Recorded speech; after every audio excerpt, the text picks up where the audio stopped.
People on Twitter are mad that, regarding continued use of AI in major creative projects, the filthy goblinoid streamer Asmongold said the opinion of artists doesn't really matter, and that what matters is the opinion of consumers as a group. I.e., if no one's willing to boycott creations that use AI, your feelings about it and your perfectly rational arguments won't change anything. In the limited scope of what, specifically, he's talking about, he's simply correct. It doesn't make sense to me that people are mad at him for his take. It's not even judgmental. Even if he were wrong, he described what he thought a situation is. He didn't say, artists are scum, don't listen to them. Not at all. Nothing like that. But that is what I'm going to say. Artists are in fact scum, and you shouldn't listen to them. No, you have to listen to us. We make the things you love. It's immoral to not protect our profession when you've enjoyed things we've made. It'll all disappear if we get screwed, say the Twitter artists, more or less. But I'm not really feeling anything from these feeble cries for some reason. Strange.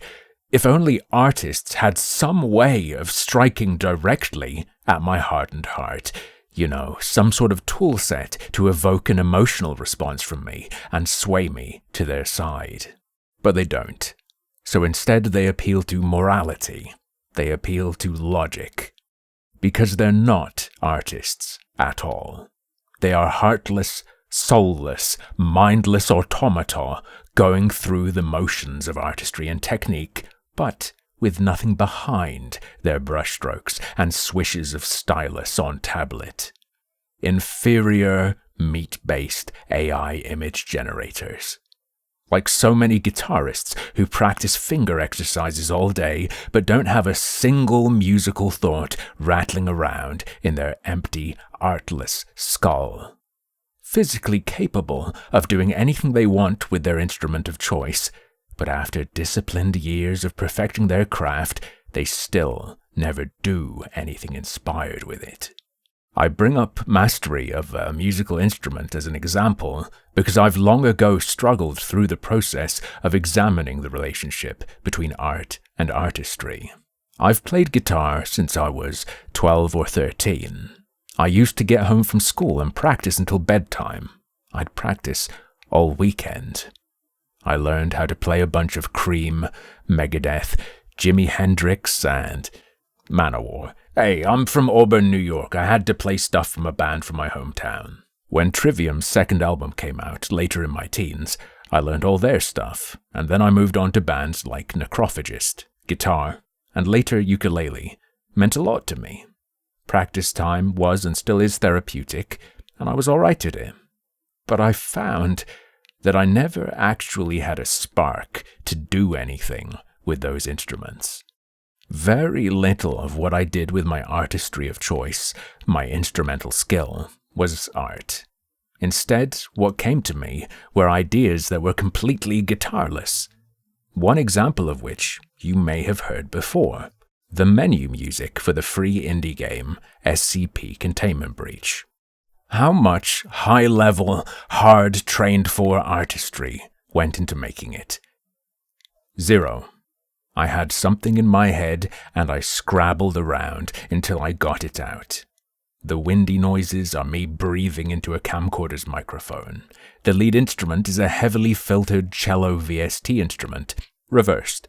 I just messed around until it sounded right. Tweak, listen, tweak, listen. Not terribly unlike the process of prompting an AI. I didn't program any of the plugins I used. I just had the thought. I take zero pride in what went into creating it. But I am very pleased to see that it struck and still strikes at least some people the same way it struck me when I first imagined it.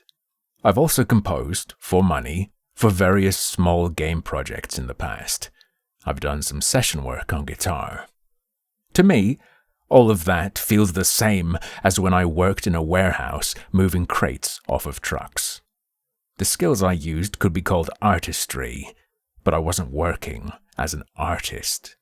It's a trap to think that because you learned how things that have touched you are made, you've now cultivated the ability to make touching things. Do that stuff and art comes out, right? Sorry, it's not how it works.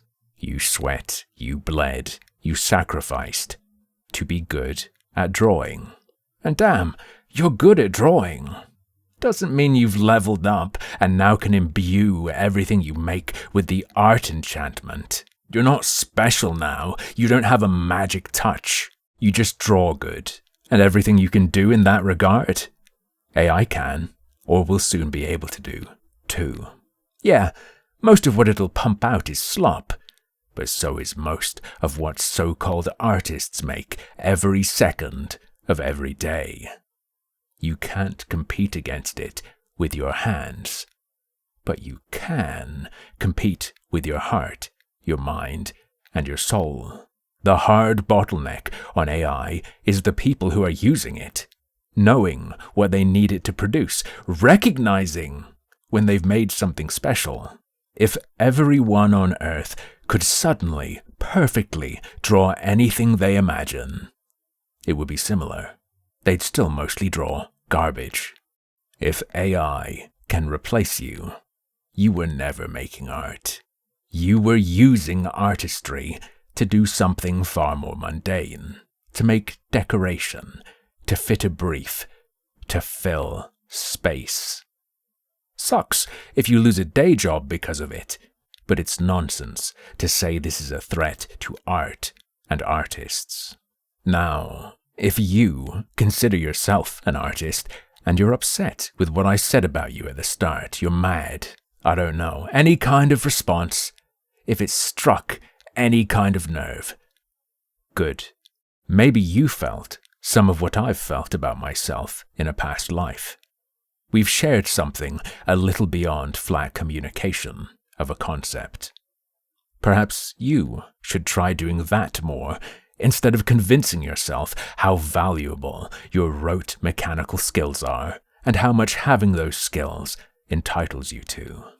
Maybe, then, AI won't even feel like a threat to you anymore. But, as usual, that's just another one of my harmful opinions.